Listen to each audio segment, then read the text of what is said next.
1, oops, sorry. Let us begin by reading the stories of Sarah and Hagar in their entirety.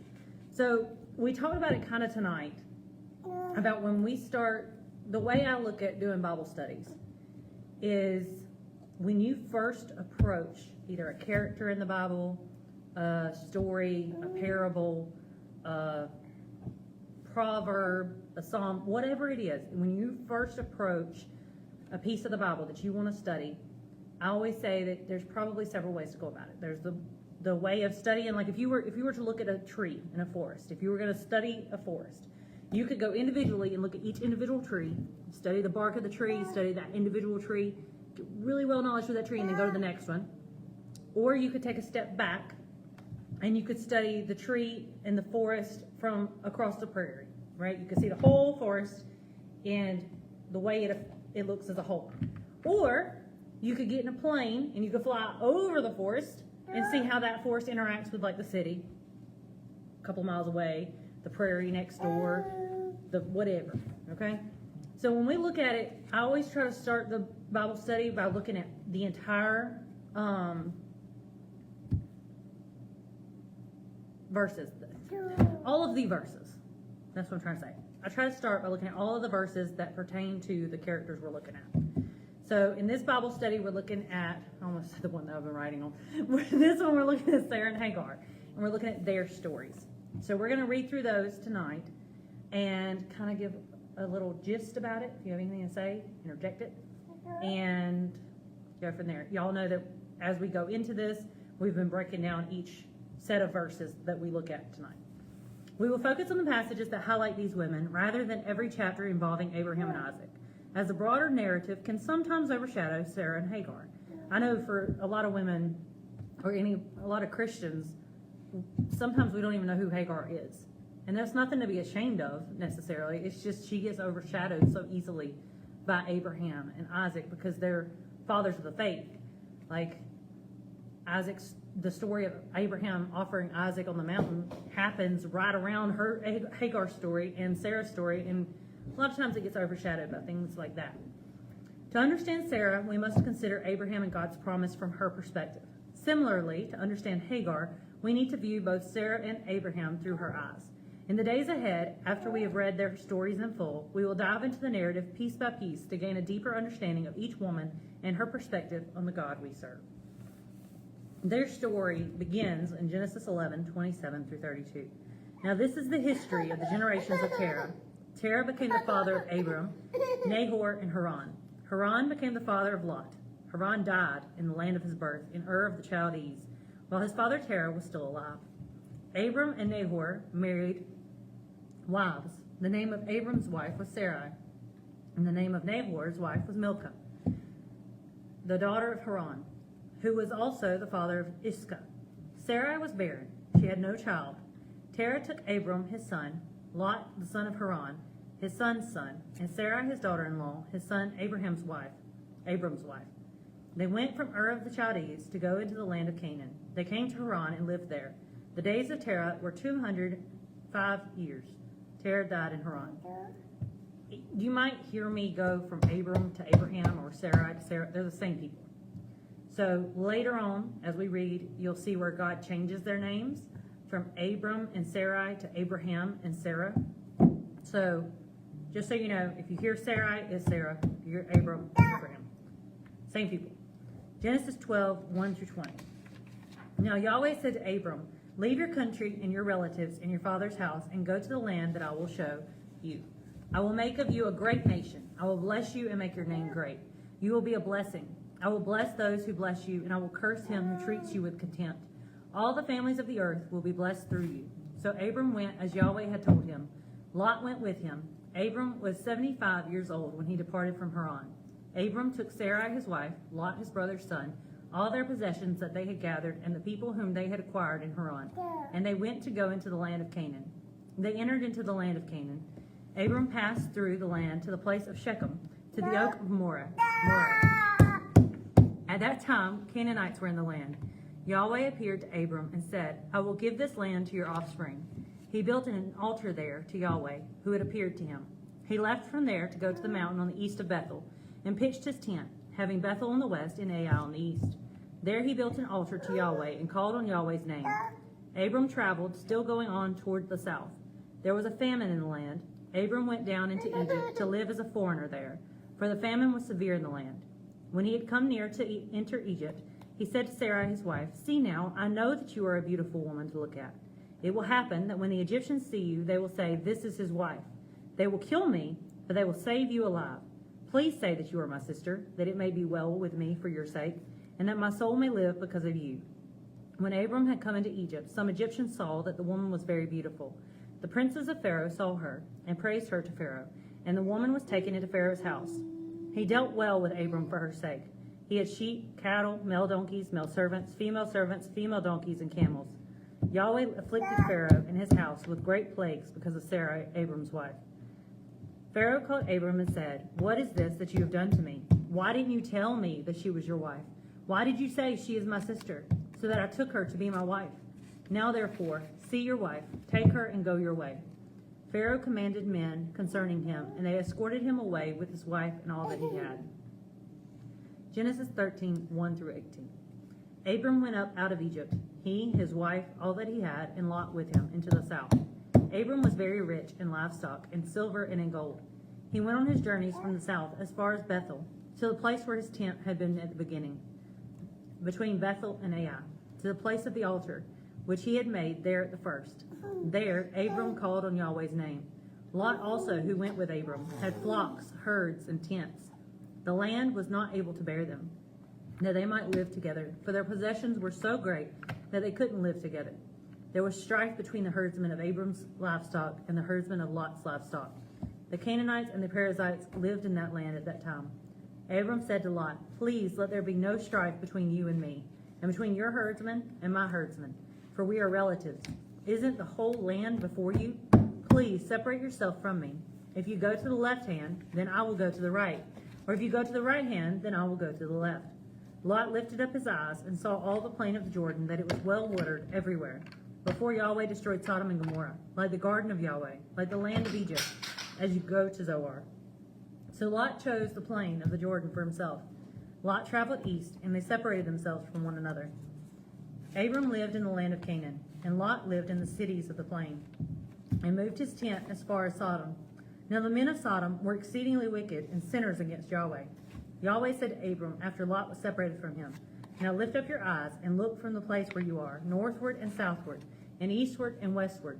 For I will give all the land which you see to you and to your offspring forever. I will make your offspring as the dust of the earth, so that if a man can count the dust of the earth, then your offspring may also be counted. Arise, walk through the land in its length and its width, for I will give it to you." Abram moved his tent and came and lived by the oaks of Mamre, which are in Hebron, and built an altar there to Yahweh. Genesis 16, 1 through 16.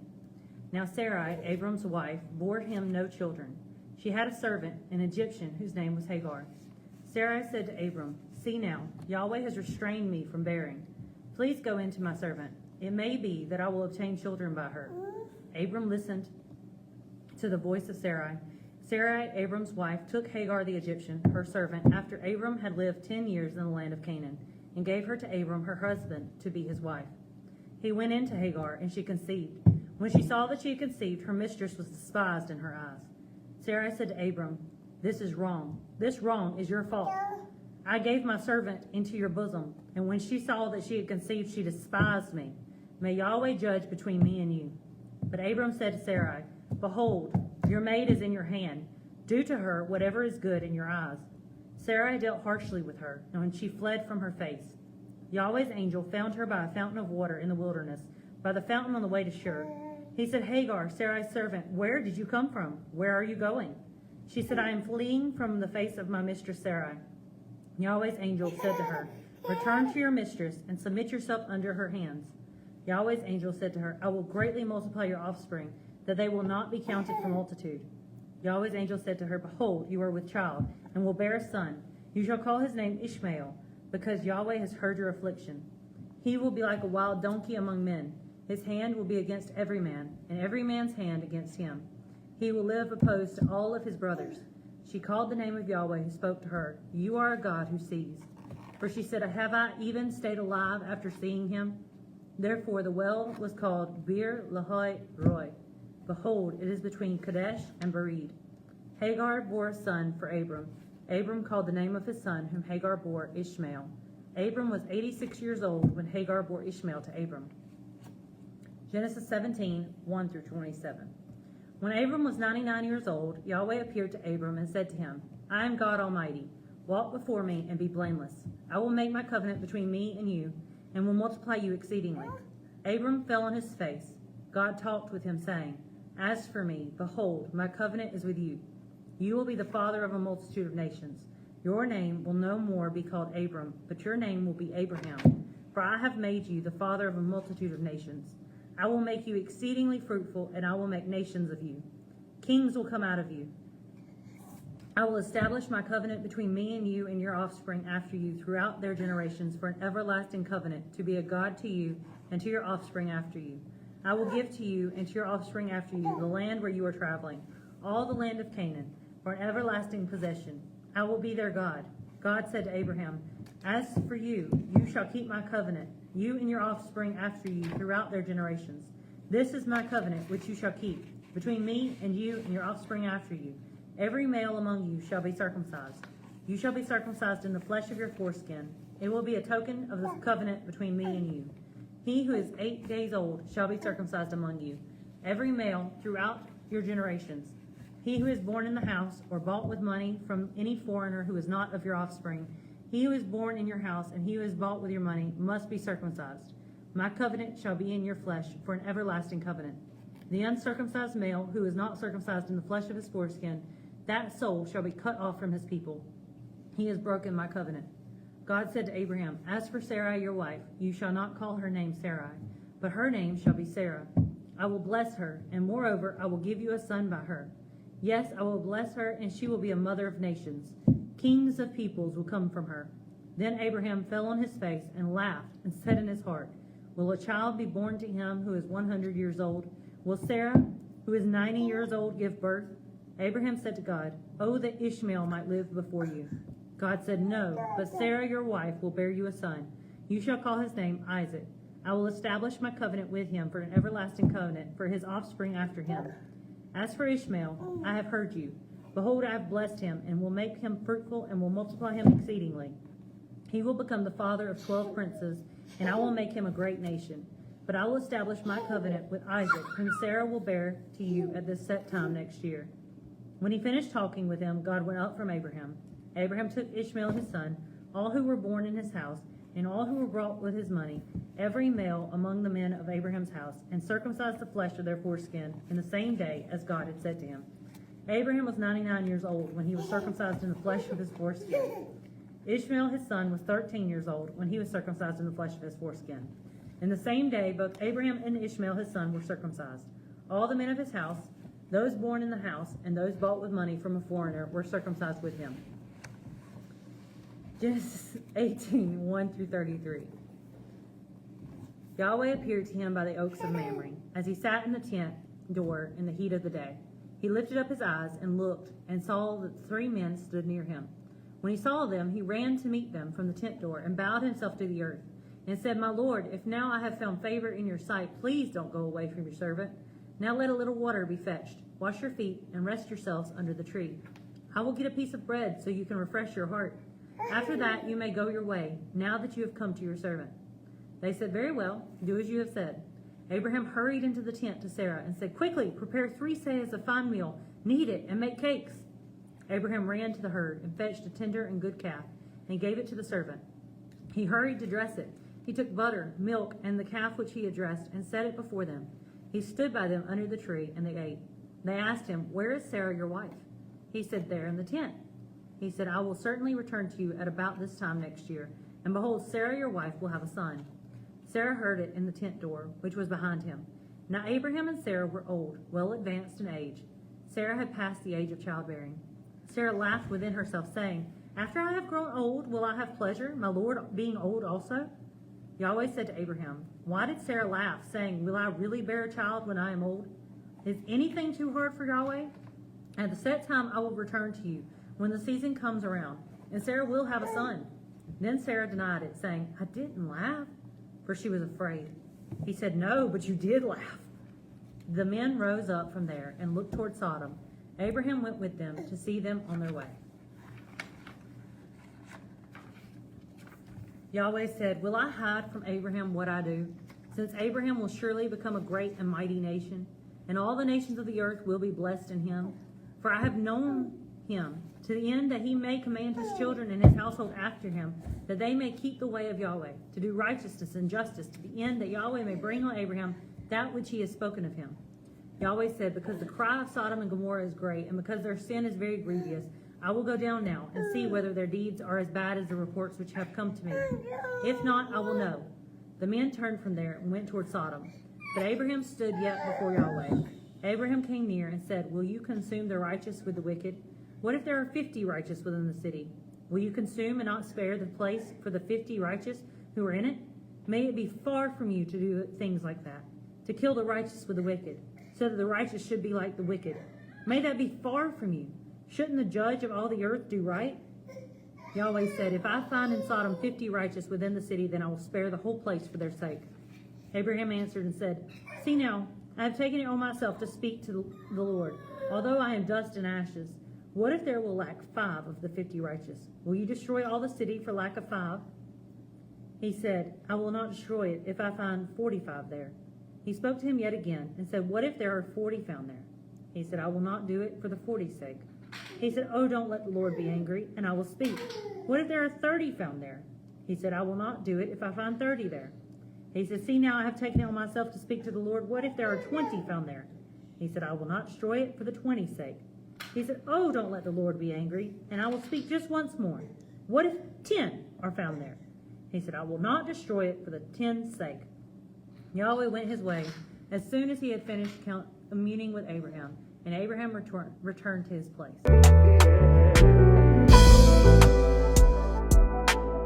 Genesis 21 through 18. Abraham traveled from there toward the land of the south, and lived between Kadesh and Shur. He lived as a foreigner in Gerar. Abraham said about Sarah his wife, "She is my sister." Abimelech, king of Gerar, sent and took Sarah. But God came to Abimelech in a dream of the night, and said to him, "Behold, you are a dead man, because of the woman whom you have taken. For she is a man's wife." Now Abimelech had not come near her. He said, "Lord, will you kill even a righteous nation? Didn't he tell me she is my sister? She herself said, 'He is my brother.' I have done this in the integrity of my heart and the innocence of my hands." God said to him in the dream, "Yes, I know that in the integrity of your heart you have done this, and I also withheld you from sinning against me. Therefore I didn't allow you to touch her.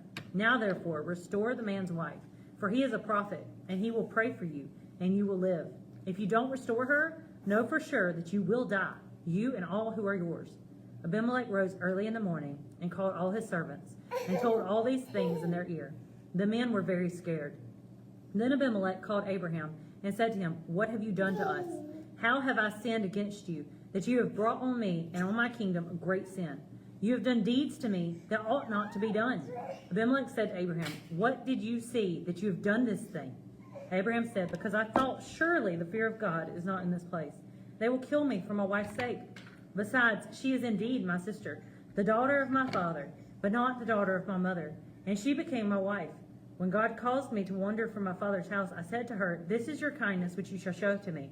Everywhere that we go, say of me, he is my brother.'" Abimelech took sheep and cattle, male servants and female servants, and gave them to Abraham, and restored Sarah his wife to him. Abimelech said, "Behold, my land is before you, dwell where it pleases you." To Sarah he said, "Behold, I have given your brother 1,000 pieces of silver. Behold, it is for you a covering of the eyes to all that are with you. In front of all you are vindicated." Abraham prayed to God, so God healed Abimelech his wife and his female servants, and they bore children. For Yahweh had closed up tight all the wombs of the house of Abimelech, because of Sarah, Abraham's wife. Genesis 21, 1 through 34. Yahweh visited Sarah as he had said, and Yahweh did to Sarah as he had spoken.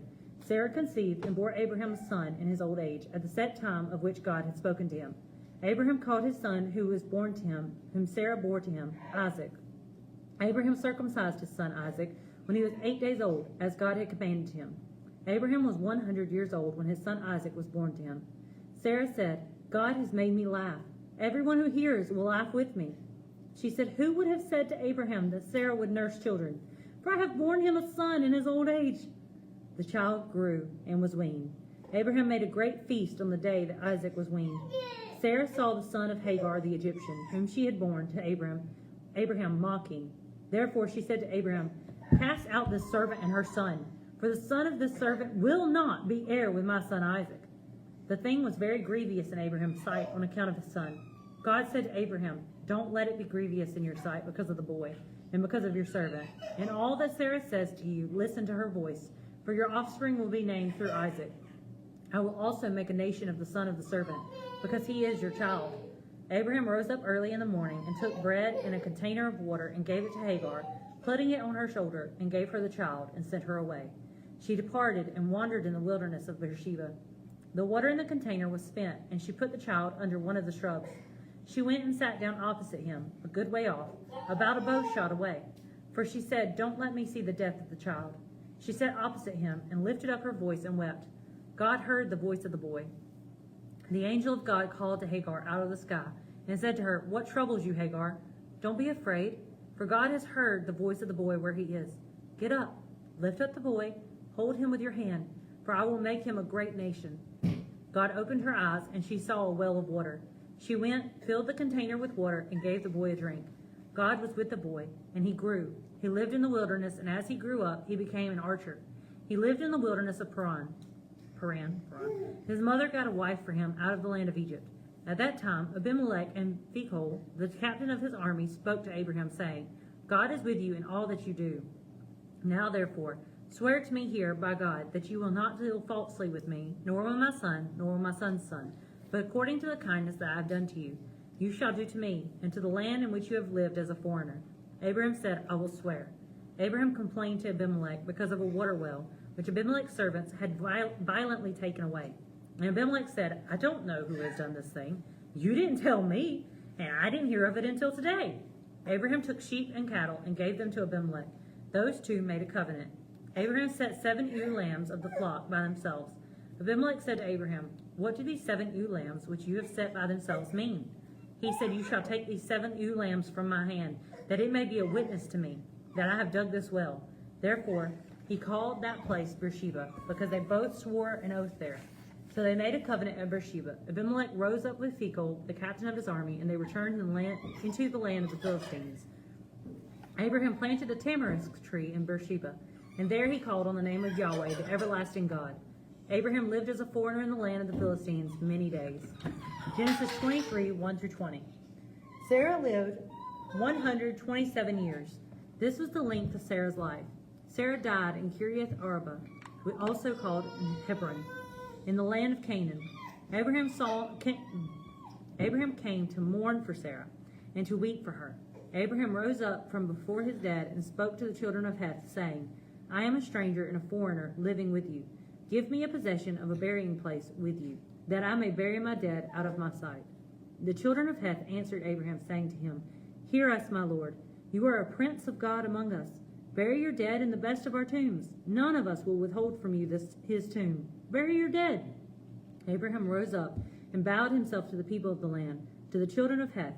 He talked with them, saying, "If you agree that I should bury my dead out of my sight, hear me, and entreat for me to Ephron, the son of Zohar, that he may sell to me the cave of Machpelah, which he has,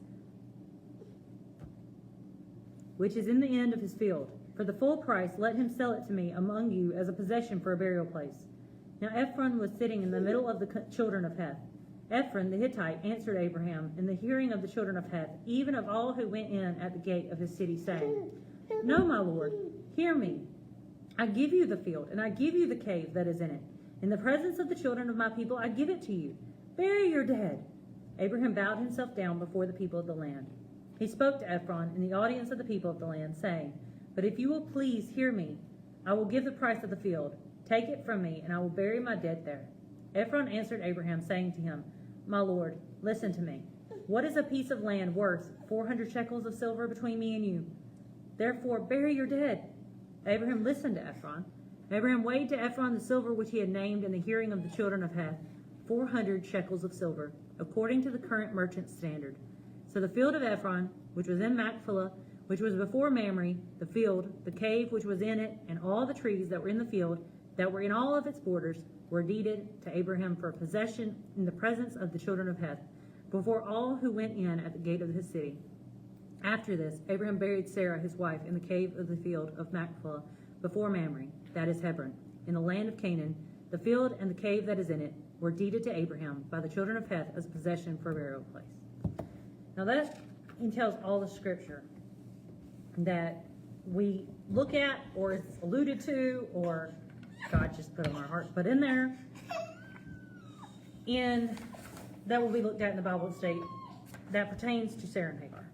There's a lot that's added as you go through the lessons. You see, we talk about some from the New Testament, we talk about some from different parts of the Bible. We get to all sorts of stuff.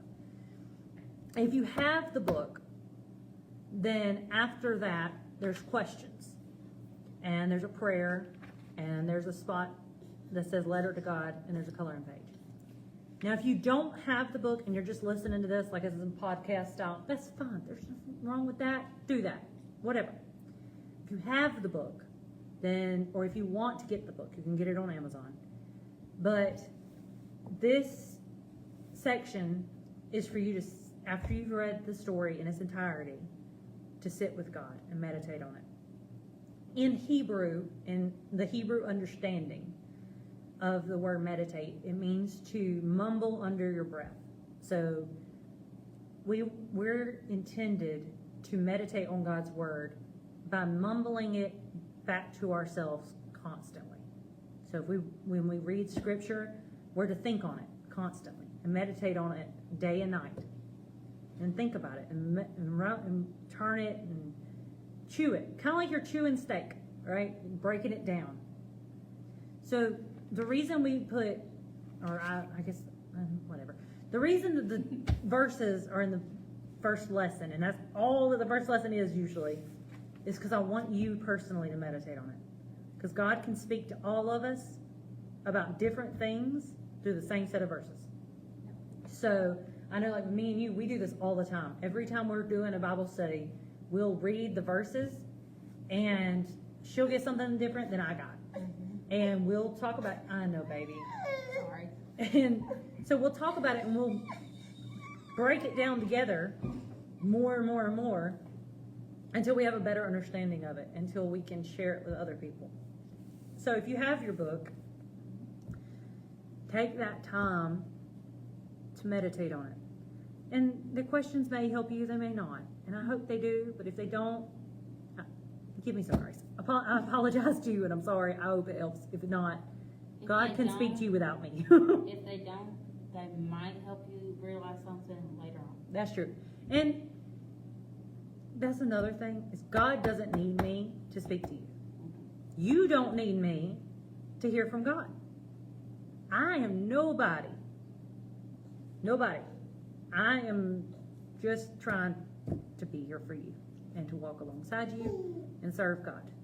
And so there's a prayer where I pray for you, and there's a spot that says letter to God where you can speak to God yourself, because you don't need me.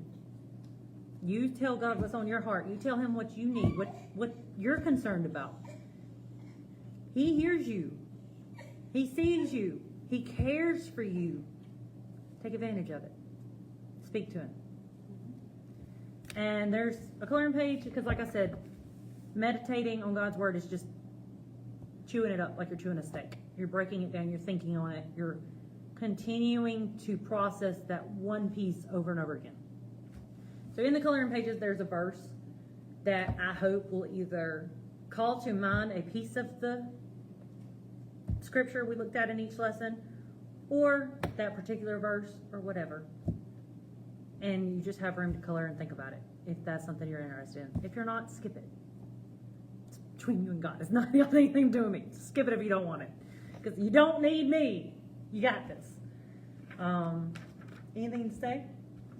I mean, a lot to say, but we'll dive into it later. Yes, that's so true. We'll dive into it later. I'm trying not to say too much at this very first part, because I already, in the last video we posted, I already said a lot about that one anyway. Yeah. And I got a lot more to say. I wasn't here for half this lesson tonight, because I take somebody to the doctor. Yeah. So, But Yeah. I got a lot I gotta add, but we'll get to that later. But we love y'all, and that's it for today. And we'll see you next time.